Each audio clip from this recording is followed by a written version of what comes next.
Hello friends, welcome to Janas recipes. இன்றைக்கி நம்ம சேனலில் குழந்தைங்கள்லேருந்து பெரியவங்க வரைக்கும் எல்லாருக்கும் ரொம்ப ஃபேவரட்டாக வெயில் காலம் வந்தாலே இதை கண்டிப்பாக வாங்கி சாப்பிடுவோம். ஃப்ரூட் மிக்சர் தான் பார்க்க போகிறோங்க. ஃப்ரூட் மிக்சர் எல்லா ஜூஸ் கடைகள்லேயும் கண்டிப்பாக கிடைக்கும்.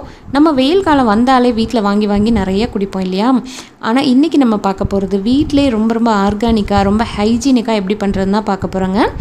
ரொம்ப சிம்பிளான மெத்தடில் நான் கடையில் செய்கிற மாதிரியே அப்படியே செஞ்சுருக்கேன். இதே மெத்தடை நீங்கள் ஃபாலோ பண்ணிங்கன்னா வீட்டிலே நீங்கள் செஞ்சு குடிக்கலாம். ஓகே ஃப்ரெண்ட்ஸ், இந்த ஃப்ரூட் மிக்சர் பார்க்குறதுக்கு முன்னாடி நம்ம சேனல் ஜனாஸ் ரெசிபியை இன்னும் சப்ஸ்கிரைப் பண்ணாதவங்க சப்ஸ்கிரைப் பண்ணிவிட்டு கூடவே வரக்கூடிய பெல் ஐக்கானை மறக்காமல் கிளிக் பண்ணிக்கோங்க. அப்போ தான் நான் தினம் போடக்கூடிய வீடியோக்களை நீங்கள் மிஸ் பண்ணாமல் பார்க்க முடியும் ஃப்ரெண்ட்ஸ். இப்போ வாங்க சூப்பரான ஃப்ரூட் மிக்சர் எப்படி பண்ணுறதுன்னு பார்க்கலாம். ஃபஸ்ட்டு ஃப்ரூட் மிக்சர் பண்ணுறதுக்கு ஒரு பெரிய அகலமான ஒரு மிக்சிங் பவுல் எடுத்து வச்சுக்கலாம். அதில் ஒரு பெரிய வாழைப்பழம் சேர்த்துக்கோங்க. அதாவது வீட்டில் இருக்கக்கூடிய பூவன் வாழைப்பழமாக இருந்தாலும் சரி, ரஸ்தாலியாக இருந்தாலும் சரி, 2 பழம் நான் சேர்த்துருக்கேன். இதுக்கு கூடவே ஒரே ஒரு ஸ்பூன் அளவுக்கு சர்க்கரை மட்டும் சேர்த்துக்கலாம். வாழைப்பழம் பூவன் எடுத்துக்கலாம், ரஸ்தாலி எடுத்துக்கலாம், செவ்வாழைப்பழம் எடுத்துக்கலாம். உங்கள்கிட்ட எந்த வாழைப்பழம் இருக்கோ அதை எடுத்துகிட்டு நல்லா குட்டி குட்டியாக பொடியாக நறுக்கிட்டு வாழைப்பழத்தை நல்லா மசிச்சுக்கணும். மற்ற பழத்தை இந்த அளவுக்கு மசிக்க தேவையில்லை, வாழைப்பழத்தை மட்டும் நல்லா மசிச்சுக்கலாம்.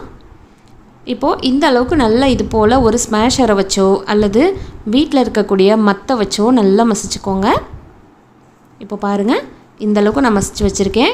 இங்கே நான் எடுத்தது பார்த்திங்கன்னா ஒரு செவ்வாழை பழமும் ஒரு ரஸ்தாளி பழமும் நான் எடுத்திருக்கேன். இப்போ 2 பழத்தையும் நல்லா ஓரளவுக்கு மசிச்சு வச்சுருக்கேன். பாருங்கள், கொஞ்சம் கஷ்டமாக தான் இருக்கும். நல்லா அழுத்தி மசிச்சுக்கணும். மிக்சியில் போட்டு அரைச்சிடக்கூடாது. கொஞ்சம் திரியாக இருந்தால் தான் நல்லாயிருக்கும் ஃப்ரூட் மிக்சரில். இப்போது இந்த அளவுக்கு வாழைப்பழத்தை நல்லா மசிச்சு வச்சாச்சு. இப்போது அடுத்ததாக என்ன பழம் சேர்க்க போகிறோம் அப்படின்னா, நம்ம வீட்டில் இருக்கக்கூடிய எந்த பழம்னாலும் சேர்த்துக்கலாம். நான் இன்றைக்கி ஒரு ஆப்பிளை நல்ல தோலெல்லாம் கட் பண்ணிவிட்டு இது போல் பொடியாக நறுக்கிட்டு சேர்த்துக்கிறேன்.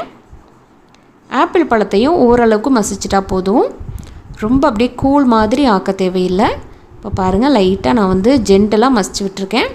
இப்போ அடுத்ததான் இது கூடவே நான் ஒரு மாதுளை பழத்தை நல்லா உரிச்சிட்டு வச்சுருக்கேன். சின்ன மாதுளை பழம் சிகப்பு கலர்லேயும் யூஸ் பண்ணிக்கலாம். இது போல் வெள்ளை கலரில் கிடைக்கிது இல்லையா, அதை கூட வாங்கிக்கலாம். மாதுளம்பழத்தையும் நல்லா இது போல் லைட்டாக மசிச்சு விட்டுக்கலாம். அதோடைய சாறு லைட்டாக ரிலீஸ் ஆகிற மாதிரி மசிச்சு விட்டால் போதும். ரொம்ப போட்டு கோல் மாதிரி ஆக்க வேண்டாம். அடுத்ததாக மாம்பழம். இந்த சீசனில் கண்டிப்பாக எல்லா இடத்துலையும் ஈஸியாக கிடைக்கக்கூடிய மாம்பழம். ஒரு மாம்பழத்தை நான் தோல் எடுத்துகிட்டு நல்ல குட்டி குட்டியாக நறுக்கி வச்சுருக்கேன். அதையும் சேர்த்துட்டு நல்லா மசிச்சுக்கலாம். பாருங்கள், இந்த அளவுக்கு சாஃப்டாக வச்சுக்கோங்க. ரொம்ப போட்டு நம்ம அரைச்சிடக்கூடாது, லைட்டாக கடிப்படுற மாதிரி விட்டுறணும். உங்கள் வீட்டில் என்ன பழம் இருக்குதோ அது எல்லாத்தையும் நீங்கள் சேர்த்துக்கலாம் தாராளமாக. இப்போ அடுத்ததாக தர்பூசணி இருந்துச்சு, அதை சேர்த்துக்கலாம். தர்பூசணி ஒரு சின்ன ஸ்லைஸ் எடுத்து நல்லா அதோடைய விதைகள் எல்லாத்தையும் நீக்கிட்டு குட்டி குட்டியாக நறுக்கி வச்சுருக்கேன். அதை சேர்த்துட்டு இதையும் நல்லா சாஃப்டாக மேஷ் பண்ணிக்கலாம். நீங்கள் கருப்பு திராட்சை சேர்த்துக்கலாம் அல்லது பச்சை திராட்சை சேர்த்துக்கலாம். அல்லது உங்கள் வீட்டில் என்னென்ன பழம் இருக்குதோ சப்போட்டா பழம் சேர்த்துக்கலாம். எது இருந்தாலும் சேர்த்துக்கலாம். இது என்கிட்ட இருந்த பழத்தில் நான் சேர்க்குறேன். இதுதான் சேர்க்கணுமா அதுதான் சேர்க்கணுமானா கண்டிப்பாக கிடையாது. ஃப்ரூட் மிக்சர் அப்படின்னா எல்லா வகையான ஃப்ரூட்ஸும் நம்ம சேர்த்துக்கலாம். இப்போது எல்லா பழத்தையும் நான் அந்தளவுக்கு நல்லா மசிச்சு சாஃப்டாக்கி வச்சுருக்கேன். இப்போது அடுத்ததாக இது கூட மெயினான ஒரு பொருள்னு பார்த்திங்கன்னா நன்னாரி ஷர்பத்து தாங்க. நன்னாரி ஷர்பத் கண்டிப்பாக இதில் சேர்க்கணும். ஃப்ரூட் கடையில் இதை கண்டிப்பாக சேர்ப்பாங்க. இங்கே நான் எடுத்துருக்கிறது பார்த்திங்கன்னா 2.5 ஸ்பூன் அளவுக்கு நன்னாரி ஷர்பத் நான் சேர்த்துக்கிறேன். இது ப்ளெயினான நன்னாரி ஷர்பத் தான். இதிலே நிறைய ஃப்ளேவர்ஸ் இருக்குது. அதாவது கிரேப்ஸ் ஃப்ளேவர் இருக்குது, இன்னும் நிறைய வெரைட்டிஸ் கிடைக்கிது இல்லையா. உங்கள்கிட்ட என்ன இருக்குதோ அதை சேர்த்துக்கலாம். நான் ஃப்ரூட்ஸ்லேயே ஆல்ரெடி இனிப்பு இருக்கிறதுனால நம்ம ஏற்கனவே 1 ஸ்பூன் சர்க்கரை வேறு போட்டிருக்கோம். அதனால் இனிப்புக்கு தகுந்த மாதிரி ஒரு 2லேருந்து 2.5 ஸ்பூன் அளவுக்கு மட்டும் சேர்த்துட்டு நல்ல ஒரு வாட்டி மிக்ஸ் பண்ணிக்கிறேன். ஃப்ரூட் மிக்சரில் கண்டிப்பாக நன்னாரி ஷர்பத் சேர்க்கணும்.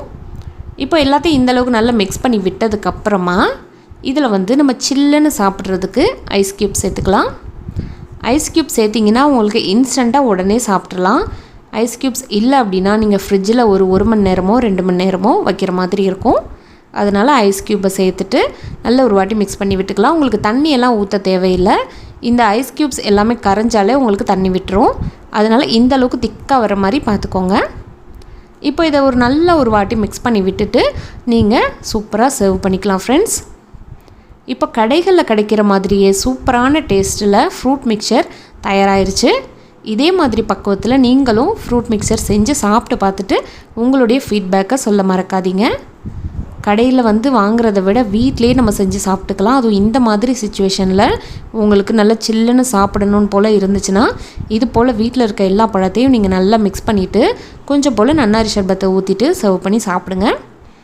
கடையில் கண்ட பழத்தையும் நல்லா கெட்டுப்போன பழங்களெல்லாம் யூஸ் பண்ணுவாங்க, டேஸ்ட்டாக மாற்றி கொடுத்துருவாங்க. அதனால் முடிஞ்ச அளவுக்கு தவிர்த்துக்கோங்க. ஓகே ஃப்ரெண்ட்ஸ், இதே மாதிரி செம்ம டேஸ்ட்டாக இருக்கக்கூடிய ஃப்ரூட் மிக்சரை நல்லா சில்லுன்னு சாப்பிட்டு பார்த்துட்டு எப்படி வந்துச்சுன்னு சொல்லுங்கள். இந்த ரெசிபி பிடிச்சிருந்துச்சுன்னா லைக் பண்ணிவிட்டு ஷேர் பண்ணுங்கள். மறக்காமல் நம்ம சேனல் ஜனாஸ் ரெசிபியை சப்ஸ்கிரைப் பண்ணி வச்சுக்கோங்க. ஃபேஸ்புக்லேயும் நம்ம சேனல் ஜனாஸ் ரெசிபீஸ் அப்லோட் பண்ணிகிட்ருக்கோம். மறக்காமல் அங்கேயும் ஃபாலோ பண்ண மறக்காதீங்க. அடுத்த வீடியோவில் சந்திக்கிறேன். தேங்க்யூ. தேங்க்ஸ் ஃபார் வாட்சிங்.